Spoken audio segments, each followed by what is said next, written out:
بسم اللہ الرحمن الرحیم۔ شعبہ فکر اسلامی تاریخ و ثقافت کی جانب سے ڈاکٹر احمد رضا آپ کی خدمت میں حاضر ہے۔ ایم اے علوم اسلامیہ کا کورس اسلامی اخلاق اور تصوف، جس کا کورس کوڈ 2626 ہے، آج ہم اس کا یونٹ نمبر 2 انشاءاللہ تعالی بیان کریں گے۔ عزیز طلباء و طالبات، یونٹ نمبر 2 کا عنوان ہے تصور اخلاق قرآن و سنت کی روشنی میں۔ یہ نہایت اہم یونٹ ہے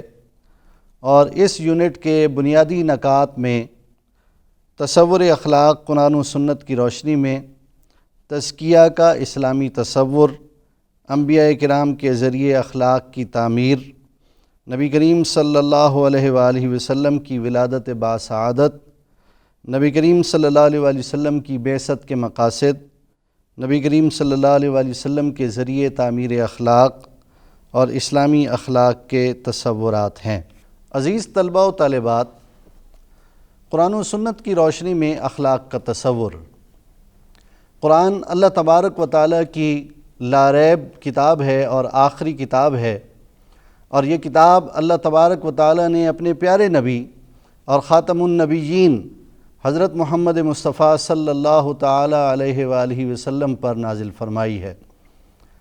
یہ نہایت جامع کتاب ہے۔ یہ کتاب تورات، زبور اور انجیل تمام آسمانی کتابوں کی جامع ہے، یعنی وہ تمام ہدایات جو سابقہ آسمانی کتابوں میں اللہ تبارک و تعالیٰ نے سابقہ امتوں کو عطا فرمائی تھیں، ان تمام کا احاطہ اللہ تبارک و تعالیٰ نے اس کتاب میں فرما دیا ہے، اور پھر اس کتاب کو اللہ تبارک و تعالیٰ نے قیامت تک کے لیے تمام انسانوں کی رہنمائی کے لیے باقی رکھا ہے۔ اور خود اللہ تبارک و تعالیٰ نے اس کتاب کے بارے میں ارشاد فرمایا ہے، اِنَّا نَحْنُ نَزَّلْنَا الذِّكْرَ وَإِنَّا لَهُ لَحَافِظُونَ، بے شک ہم نے اس ذکر کو اتارا ہے اور بے شک ہم ہی اس ذکر کو حفاظت دینے والے ہیں، اس کی حفاظت کرنے والے ہیں۔ قرآن قیامت تک ہر انسان کی رہنمائی کا فریضہ انجام دیتا رہے گا، اور وہ سلیم القلب اور سلیم العقل انسان جو قرآن کی رہنمائی کو قبول کریں گے، وہی راہ نجات حاصل کریں گے، اور وہی اللہ تبارک و تعالیٰ کی خوشنودی اور اس کی بہت بڑی رضا اور اس کا انعام یعنی جنت حاصل کریں گے۔ قرآن کے ساتھ سب سے اہم چیز جس کے بغیر قرآن کی تفہیم ممکن نہیں ہے، وہ سرکار دو عالم صلی اللہ تعالیٰ علیہ وآلہ وسلم کی احادیث اور آپ کا اسوہ حسنہ ہے، جس کے بارے میں اللہ تبارک و تعالیٰ نے ارشاد فرمایا، وَمَا يَنطِقُ عَنِ الْهَوَىٰ إِنْ هُوَ إِلَّا وَحْيٌ يُوحَىٰ، میرے پیارے نبی حضرت محمد مصطفیٰ صلی اللہ علیہ وآلہ وسلم اپنی مرضی سے کلام نہیں کرتے، بلکہ آپ جو بھی کلام فرماتے ہیں وہ اللہ تبارک و تعالیٰ کی وحی ہوتا ہے۔ اللہ تبارک و تعالیٰ نے آپ صلی اللہ علیہ وآلہ وسلم کے اسوہ حسنہ کو پوری کائنات کے انسانوں کے لیے بالعموم اور مسلمانوں کے لیے بالخصوص اللہ تبارک و تعالیٰ نے نمونہ کامل بیان فرمایا۔ رب العالمین جل جلالہ و عم نوالہ نے ارشاد فرمایا کہ تمہارے لیے رسول اللہ صلی اللہ علیہ وآلہ وسلم کی زندگی میں بہترین اسوہ حسنہ ہے۔ لقد کان لکم فی رسول اللہ اسوۃ حسنہ۔ عزیز طلباء و طالبات، جب یہ واضح ہو گیا کہ اللہ تبارک و تعالیٰ کی کتاب قرآن مجید اور نبی کریم صلی اللہ تعالیٰ علیہ وآلہ وسلم کی احادیث اور آپ کی سنت مطہرہ آپ کا اسوہ حسنہ ہمارے لیے کامل رہنمائی عطا کرتے ہیں، تو یہ بات بھی ہمیں معلوم ہو جانی چاہیے اور اچھی طرح ذہن نشین کر لینی چاہیے کہ اللہ اور اس کے رسول کے نزدیک زندگی کا جو نظام پسندیدہ ہے، بس وہی نظام کامیاب ہے، اور جو نظام اللہ اور اس کے رسول کے بتائے ہوئے طریقے کے خلاف ہے وہ نظام اللہ اور اس کے رسول کو چونکہ پسند نہیں ہے، اس لیے وہ نظام بھی ناپسندیدہ ہے۔ وما آتاکم الرسول فخذوہ وما نہاکم عنہ فانتہوا، رب العالمین جل جلالہ نے ارشاد فرمایا جو کچھ تمہیں یہ رسول مکرم خاتم النبیین حضرت محمد مصطفیٰ صلی اللہ تعالیٰ علیہ وآلہ وسلم عطا فرمائیں اس کو لے لو، اور جس چیز سے وہ منع فرمائیں اس کو چھوڑ دو۔ گویا کہ نظام زندگی در حقیقت وہی ہے جو اللہ اور اس کے رسول صلی اللہ تعالیٰ علیہ وآلہ وسلم کے دکھائے ہوئے اور بتائے ہوئے راستے کے مطابق زندگی بسر ہو جائے، زندگی آسان ہو جائے اور زندگی اسی ڈگر پر چلنا شروع کر دے۔ اخلاق کیا چیز ہے؟ اخلاق در حقیقت انسان کو اس راستے پر چلانے کا نام ہے جو راستہ اللہ اور اس کے رسول نے پسند کیا ہے۔ امام غزالی فرماتے ہیں اخلاق نفس کی اس حیات راسخہ کا نام ہے کہ پھر نفس سے جو بھی افعال صادر ہوں وہ تمام افعال خیر کے افعال ہوں، یعنی کوئی شخص جب بولے تو ہمیشہ سچ بولے، جس طرح اللہ تبارک و تعالیٰ نے ارشاد فرمایا قولوا للناس حسنا، لوگوں کے ساتھ اچھائی کے ساتھ کلام کرو، قولوا قولا سدیدا، لوگوں کے ساتھ ہمیشہ سیدھی بات کرو، سچی بات کرو، اچھی بات کرو، پیار والی بات کرو، محبت والی بات کرو۔ تو گویا اخلاق کا معنی یہ ہے کہ جب کوئی انسان کوئی بھی کام کرتا ہے تو وہ کام در حقیقت اللہ تبارک و تعالیٰ اور اس کے پیارے رسول صلی اللہ تعالیٰ علیہ وآلہ وسلم کی تعلیمات کے عین مطابق ہوتا ہے، ان تعلیمات کو پہنچنے والا ہوتا ہے، ان تعلیمات پر عمل پیرا ہونے والا ہوتا ہے، اور اسی کا تقاضا اللہ تعالیٰ اور اس کے پیارے رسول صلی اللہ تعالیٰ علیہ وآلہ وسلم نے ہم سے کیا ہے۔ عزیز طلبہ و طالبات، تزکیہ کس کو کہتے ہیں؟ تزکیہ کا مفہوم کیا ہے، تزکیہ کا معنی کیا ہے، اور تزکیہ کا اسلامی تصور کیا ہے؟ تزکیہ کہتے ہیں جسم کی ظاہری اور روح کی باطنی حالت کا پاکیزہ ہو جانا۔ جیسے ہم نماز کے لیے اہتمام کرتے ہیں، جسم ہمارا پاک ہوتا ہے، پھر ہم وضو کرتے ہیں، پھر ہم پاکیزہ جگہ پر کھڑے ہوتے ہیں اور نماز ادا کرتے ہیں، اسی طرح باقی اور کام سر انجام دیتے ہیں، تو یہ ہمارا ظاہری تزکیہ ہوتا ہے۔ ظاہری تزکیہ یعنی ظاہری طور پر ہم وہ تمام چیزیں فالو کر لیں جو نماز کے لیے اللہ تعالیٰ اور اس کے رسول نے ہمارے اوپر فرض یا واجب یا مستحب قرار دی ہیں۔ اور باطنی تزکیہ کیا ہوتا ہے؟ اپنے دل کو، اپنی روح کو پاک کر لینا بغض سے، عداوت سے، کینے سے، برائی سے، جھوٹ سے، خیانت سے، لوگوں کی دل آزاری سے، کرپشن سے، بدعنوانی سے، چوری سے، بددیانتی سے، گناہ سے اپنے دل کو پاک کر لینا، اسے تزکیہ کہا جاتا ہے۔ یہ تزکیہ اللہ تبارک و تعالیٰ کو بہت پسند ہے۔ اللہ تبارک و تعالیٰ ہمارا ظاہری تزکیہ بھی چاہتے ہیں اور ہمارا باطنی تزکیہ بھی چاہتے ہیں۔ جب ہم ظاہری طور پر پاک ہو کر اپنے رب کی بارگاہ میں حاضر ہوتے ہیں، اللہ اکبر کے لیے ہاتھ اٹھاتے ہیں اور اس کے سامنے ہاتھ باندھ کر نہایت عاجزی کے ساتھ کھڑے ہو جاتے ہیں، اور پھر جب ہم اس کی تسبیح شروع کرتے ہیں، جب ہم اس کی حمد شروع کرتے ہیں، جب ہم اس کی تعریف شروع کرتے ہیں، جب ہم اس کا قرآن پڑھنا شروع کرتے ہیں، جب ہم اس کی طرف متوجہ ہو جاتے ہیں، تو پھر ہمارا رب جل جلالہ و عم نوالہ ہم سے بہت خوش ہوتا ہے اور اپنے فرشتوں سے فرماتا ہے کہ تم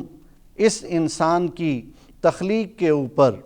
اعتراض کر رہے تھے، اور میں نے تمہیں کہا تھا انی اعلم ما لا تعلمون، کہ بے شک میں بہتر جانتا ہوں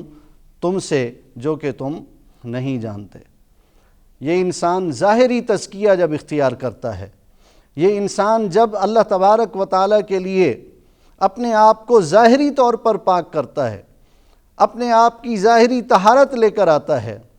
اپنے آپ کو ظاہری طور پر اللہ تبارک و تعالیٰ کی بارگاہ میں کھڑا کرنے کے لیے تیار کرتا ہے،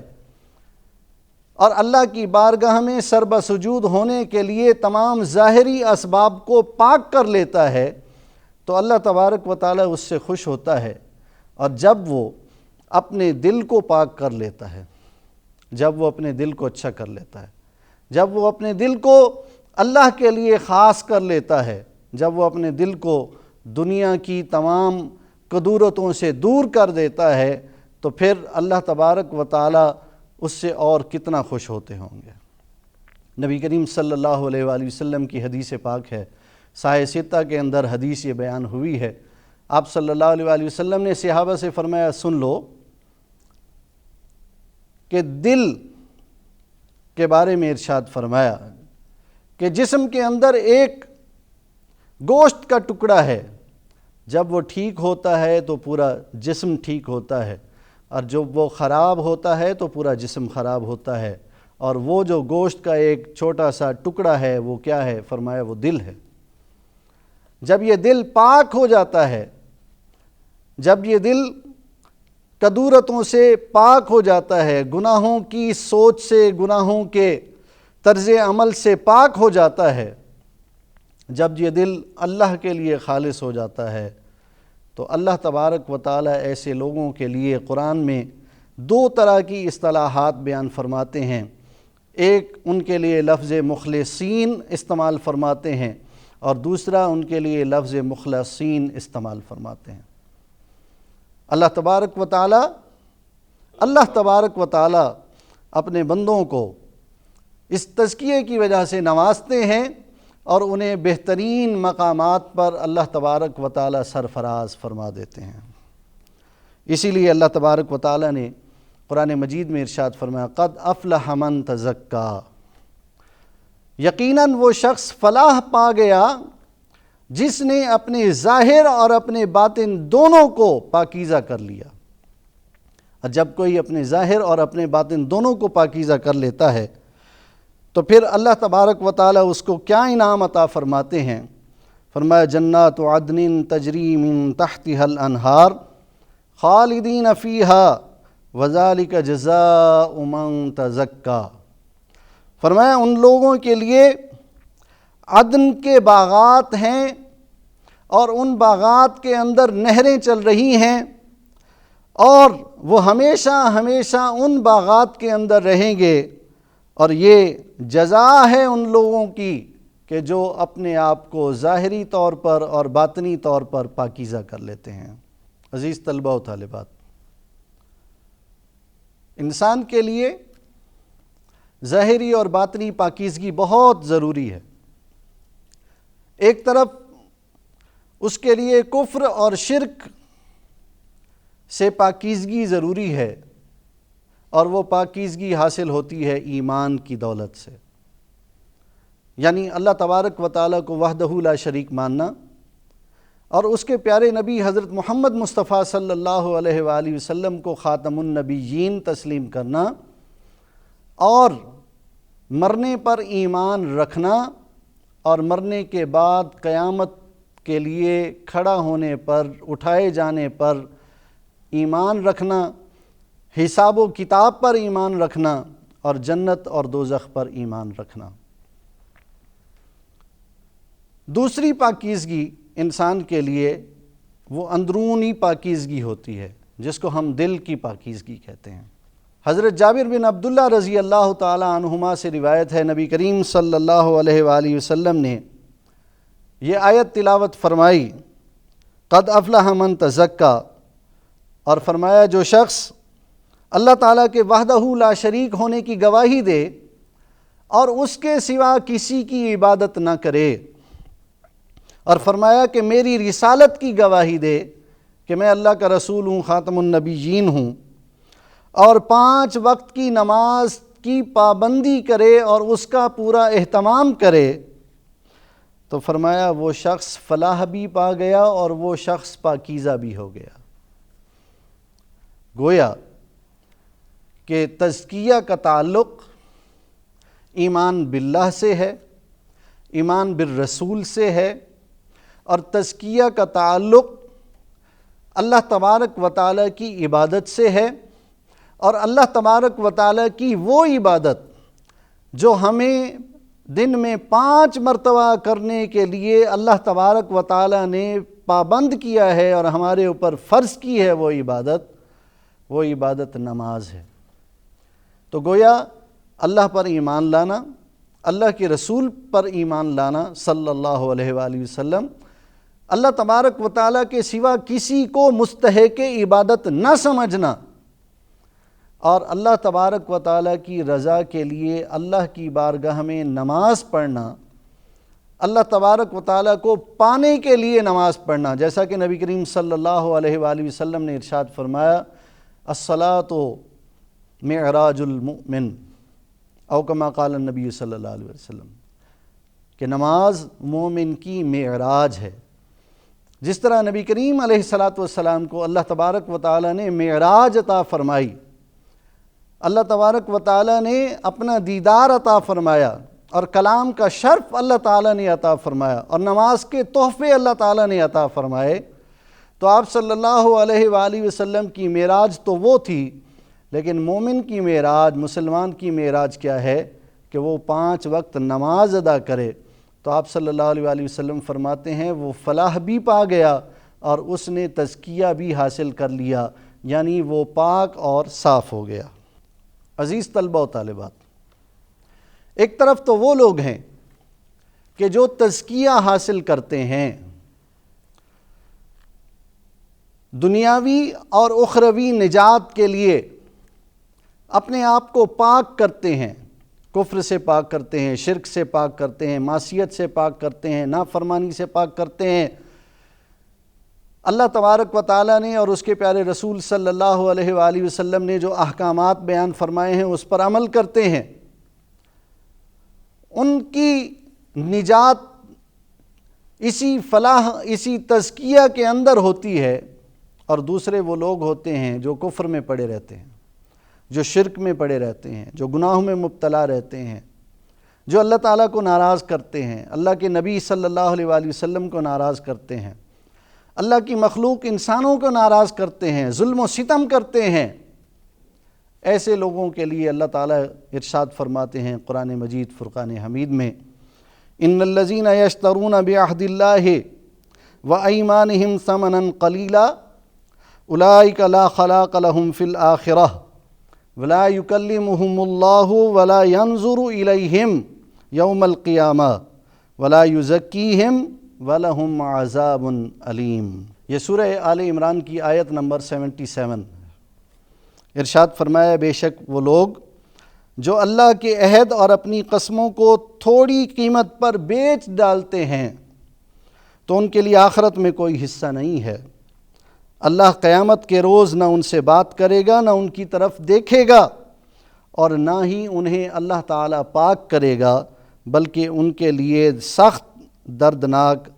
سزا ہے، دردناک عذاب ہے۔ حضرت موسیٰ علیہ السلام کے بارے میں اللہ تعالیٰ نے ارشاد فرمایا اذهب الى فرعون انه طغى فقل هل لك الى ان تزكى۔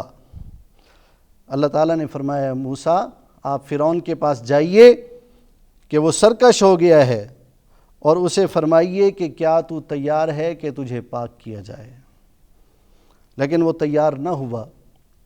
اور اس نے سرکشی کا راستہ اختیار کیا، اور بالآخر اللہ تبارک و تعالیٰ نے اسے نشان عبرت بنا کر دنیا میں قائم رکھا۔ آج بھی اس کی لاش عبرت کے نشان کے طور پر موجود ہے۔ پھر ہمارے نبی حضرت محمد مصطفیٰ صلی اللہ تعالیٰ علیہ وآلہ وسلم کو اللہ تبارک و تعالیٰ نے خاتم النبیین بنا کر تمام انبیاء کرام علیہ السلام کے آخر میں اللہ تعالیٰ نے آپ صلی اللہ علیہ وآلہ وسلم کو بھیجا۔ آپ صلی اللہ علیہ وآلہ وسلم نے جس ماحول میں تشریف آوری کی وہ ماحول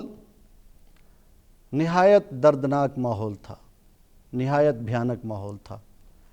وہ کعبہ جسے اللہ تبارک و تعالیٰ کے پیارے نبی حضرت ابراہیم علیہ السلام نے اللہ تبارک و تعالیٰ کی خالص عبادت کے لیے تعمیر کیا تھا، اور جس میں آپ کے فرزند حضرت اسماعیل علیہ السلام نے بھرپور حصہ لیا تھا، پتھر اٹھائے تھے، گارا اٹھایا تھا اور اس کی تعمیر کی تھی، وہی کعبہ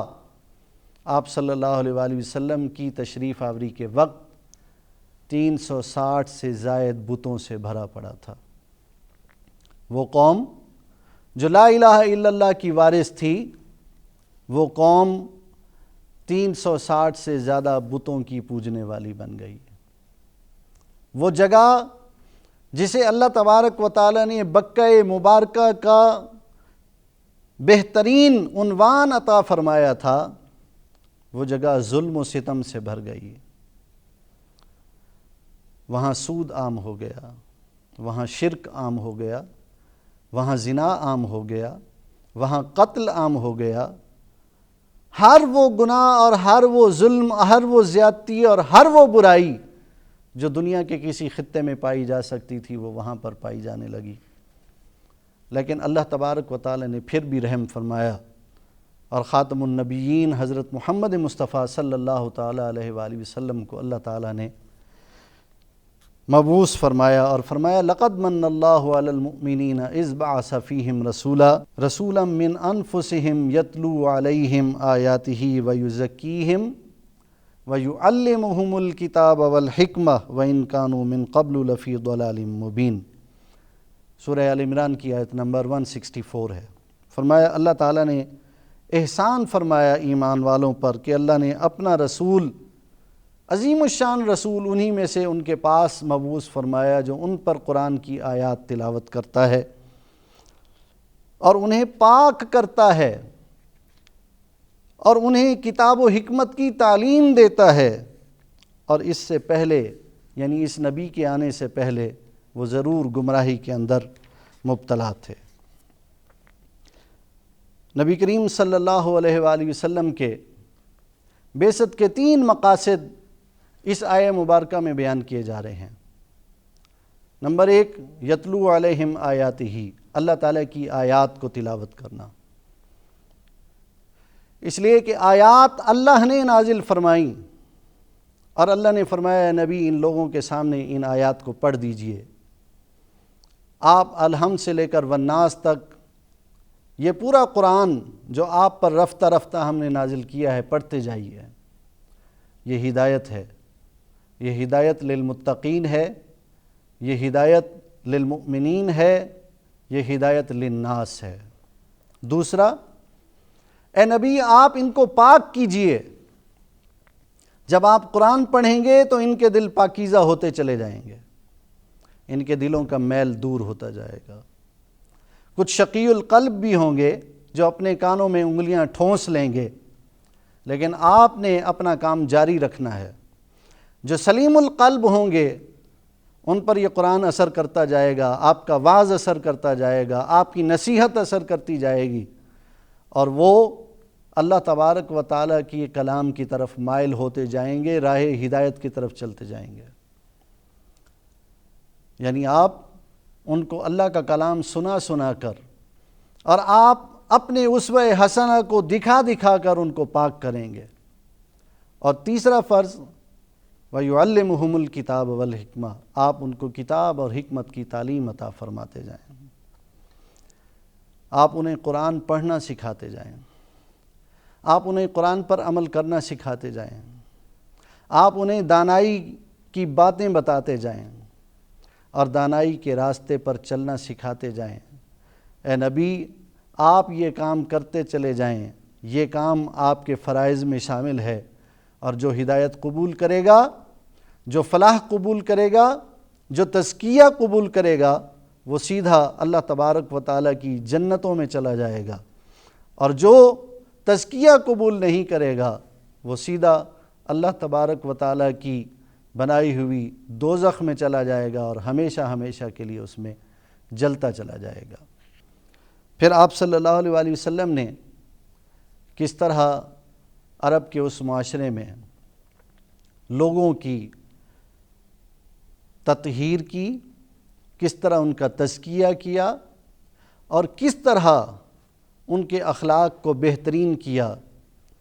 مختصراً اس کے بارے میں ایک روایت کو ملاحظہ کیجیے۔ نجاشی کا دربار ہے، مسلمان ہجرت کر کے حبشہ میں پہنچے ہیں، اور کفار مکہ بھی ان مسلمانوں کو حبشہ سے نکالنے کے لیے اور نجاشی بادشاہ کے دل کو خراب کرنے کے لیے مسلمانوں کے حوالے سے نجاشی بادشاہ کے دل میں کدورت اور نفرت پیدا کرنے کے لیے وہاں پہنچے ہیں۔ اور پھر نجاشی مسلمانوں سے کہتا ہے کہ بتاؤ یہ جو تمہارے بارے میں کہہ رہے ہیں، تم اپنا نقطہ نظر کیا بیان کرتے ہو، تمہارا موقف کیا ہے؟ تو حضرت جعفر بن ابی طالب رضی اللہ تعالیٰ عنہ، حضرت جعفر بن ابی طالب رضی اللہ تعالیٰ عنہ، جسے جعفر طیار بھی کہا جاتا ہے، وہ کھڑے ہوتے ہیں اور کہتے ہیں بادشاہ، ہم عہد جاہلی والے قوم تھے، ہم بتوں کی پوجا کرتے تھے، مرے ہوئے جانور یعنی مردار کا گوشت کھاتے تھے، ہم برائیاں کرتے تھے، قطع رحمی کرتے تھے، پڑوسیوں کا حق کھاتے تھے، ہم میں سے طاقتور کمزور کو ضرور نقصان پہنچاتا تھا۔ ہم اسی حالت پر تھے کہ اللہ تعالیٰ نے ہم پر رحم کیا اور ہمارے اندر ایک رسول کو مبعوث فرمایا جس کے نسب کو ہم جانتے تھے، ہم اس کی صداقت کو جانتے تھے، ہم اس کی امانت کو جانتے تھے، ہم اس کی عفت و پاکیزگی کو جانتے تھے۔ اس عظیم الشان رسول نے ہمیں اللہ تعالیٰ کی وحدانیت کی دعوت دی اور ہمیں کہا کہ ہم اس کی عبادت کریں۔ ہم اپنے آبا کے پتھروں کو اور بتوں کو چھوڑ کر اللہ تبارک و تعالیٰ کی عبادت کریں۔ اس نے ہمیں حکم دیا کہ ہم سچ بولیں، ہم امانت ادا کریں، ہم صلہ رحمی کریں، ہم پڑوسیوں سے اچھا سلوک کریں، ہم خون نہ بہائیں، ہم فواحش کا ارتکاب نہ کریں، ہم جھوٹ نہ بولیں، ہم یتیم کا مال نہ کھائیں، ہم پاکیزہ عورتوں پر تہمتیں نہ لگائیں۔ اس نے ہمیں جب یہ دعوت دی تو ہم نے اس دعوت کو قبول کر لیا، اللہ تبارک و تعالیٰ کو واحد لا شریک تسلیم کر لیا، اور اس رسول معظم صلی اللہ علیہ وآلہ وسلم نے جن جن چیزوں سے ہمیں روکا تھا ہم اس سے رک گئے، اور جن جن چیزوں کا اس نے ہمیں کرنے کا حکم دیا تھا ہم وہ کرنے لگے۔ لیکن ہماری قوم ہمارے خلاف ہو گئی، یہ اہل مکہ ہم پر ظلم و ستم کرنے لگے، ہم پر تشدد کرنے لگے، ہم میں مجبور کرنے لگے کہ ہم سابقہ مذہب کی طرف لوٹ جائیں، شرک کی طرف لوٹ جائیں، معصیت کی طرف لوٹ جائیں، گناہ کی طرف لوٹ جائیں۔ جب ہم نے انکار کیا تو یہ ہم پر مزید ظلم کرنے لگے اور مجبور ہو کر ہم حبشہ کی طرف آ گئے۔ حضرت جعفر طیار کا یہ اعلان، یہ خطبہ، یہ بیان جو کہ نجاشی کے دربار میں دیا گیا، ایک اہم دستاویز ہے جو اس بات کی طرف ہماری توجہ دلاتی ہے کہ اللہ کے پیارے رسول صلی اللہ علیہ وآلہ وسلم نے کس طرح ایک بگڑی ہوئی قوم کو راہ ہدایت عطا فرمائی، کس طرح ان کا تزکیہ کیا اور کس طرح ان کو جنت کی راہوں پر چلا دیا۔ عزیز طلبہ و طالبات، اللہ تبارک و تعالیٰ کی بارگاہ میں دعا ہے کہ اللہ تعالیٰ ہمیں ظاہری اور باطنی طور پر اپنے آپ کو پاک بنانے کی توفیق عطا فرمائے، اور اپنے رسول صلی اللہ علیہ وآلہ وسلم کے احکامات پر دل و جان سے عمل پیرا ہونے کی توفیق عطا فرمائے۔ آمین۔ پاکستان زندہ باد۔